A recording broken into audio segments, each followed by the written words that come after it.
Right, well, I'm going to do an example of how to debug using the built-in editor debugging facilities.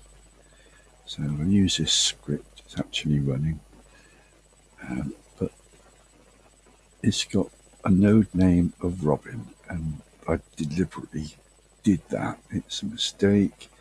So if we go to the script itself, stop it blocking, clear it, give a bit of space. So the node name should be thermostat, but it's showing up as Robin.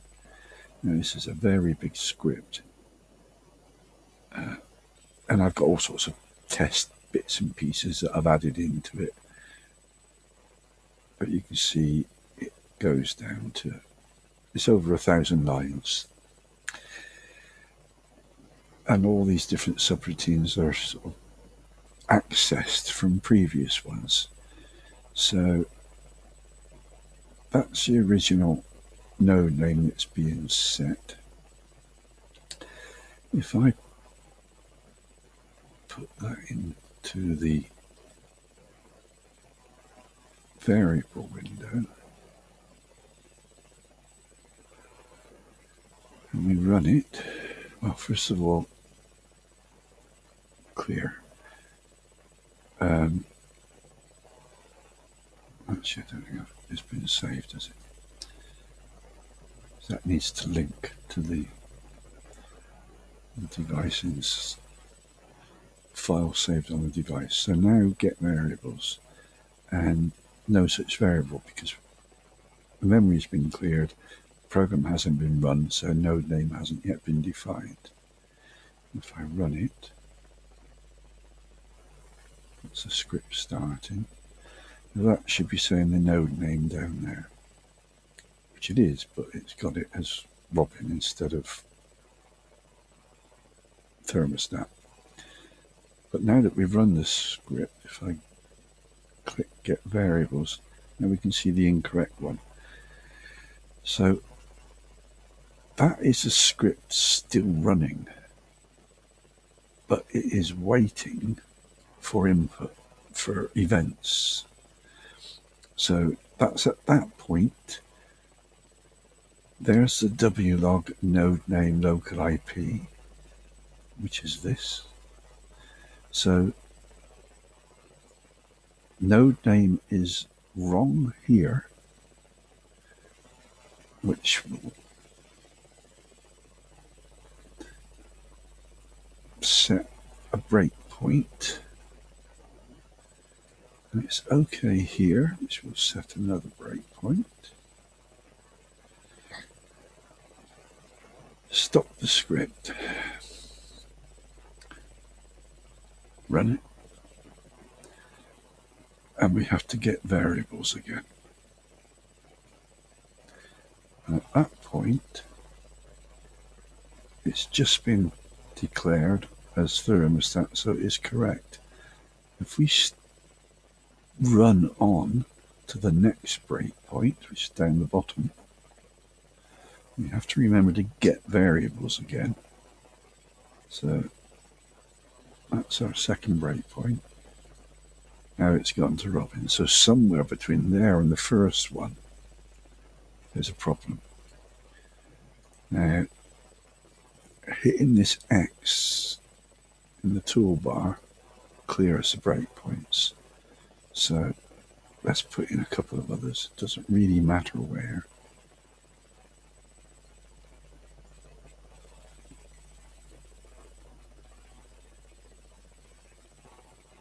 Before the wait.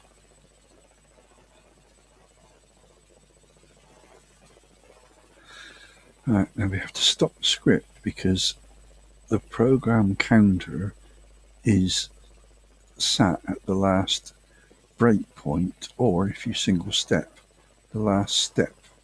So stop the script, run it again, and it will run to the first breakpoint. Now we can check the variables, and at that point we're still correct. It's still the thermostat. Do it again. So that's it now. Jump to there, it's flashing, get variables, and we're still okay. Run it again. It takes us down to here. Get variables. No, we're not okay. So it's somewhere from here and there. Well, I don't see anything there that can do it. So what we'll do is put a new breakpoint there. Get rid of these earlier ones. Remember to stop the script, put the program counter back to 0, and run it. So we're up there. So, okay up to that point. Well, if we single step through now, using this,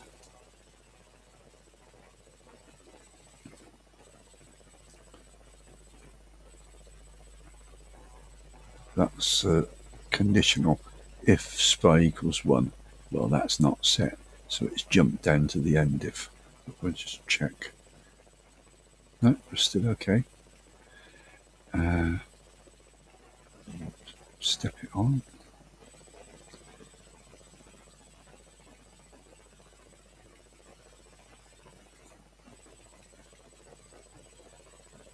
So the previous line was starting, so that's now come up. If show configs is 1, I don't think it is, so it's probably going to hop down to there. So let's try. No, it's the else, so it's going to go to subload. Well, if we step now, that's going to take us into that subdirectory, and then we'd have to step all the way through it. So now that we know that, just subload, we can put a breakpoint before and after it and clear the others. Stop it, clear the program counter, run. So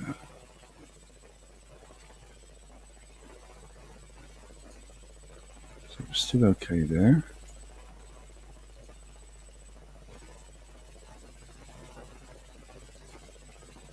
But we're not there.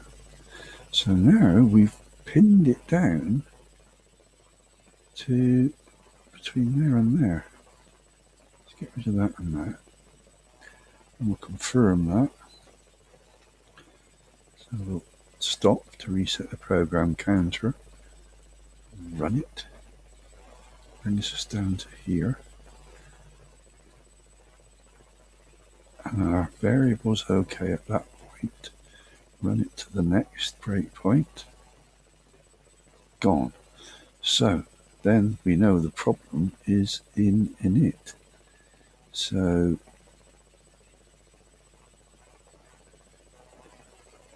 let's reset. Run it. That's going to bring us to here. And then we'll single step. And that's going to take us into init.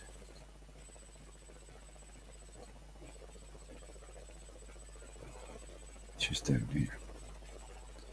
So now we go through the same process, but now that we can see this, let's clear the previous breakpoints. And I don't see anything relevant there, so we'll just put a breakpoint in there. And put one there. And I'll put another one down there. And then just check things. So stop, reset the program counter, run to the first breakpoint, which is there. And now check for our variable. It's still okay at that point. Run on to the next. And it's still okay at that point. And run on to the next. And it's not there. So it's between here and here that the problem is. And then when we start looking at that, there it is. But we can prove that. Let's clear all the breakpoints. And we'll put one there. And put one there. And now that's really pinned it down. So reset the program counter. Right to the first breakpoint. Got the cursor there.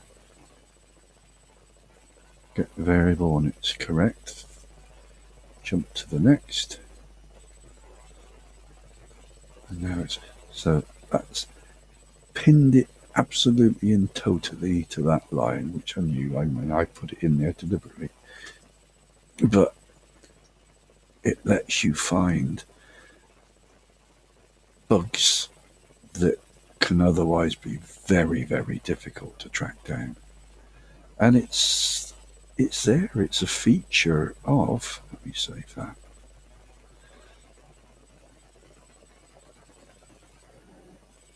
Clear that out.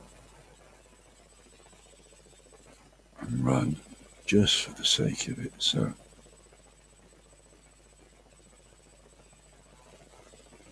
oh, I've still got breakpoints. So clear them. Stop. Run. Now we get the correct name come up before the IP address, and try to change that to the output. And we've got a correct name there. So that's a very powerful facility which is built in to the Annex editor page, and which, well, to be quite honest, I've gone for years without ever using it. It's just I had a particularly difficult problem yesterday, I think it was, and so tried it for the first time and was very impressed.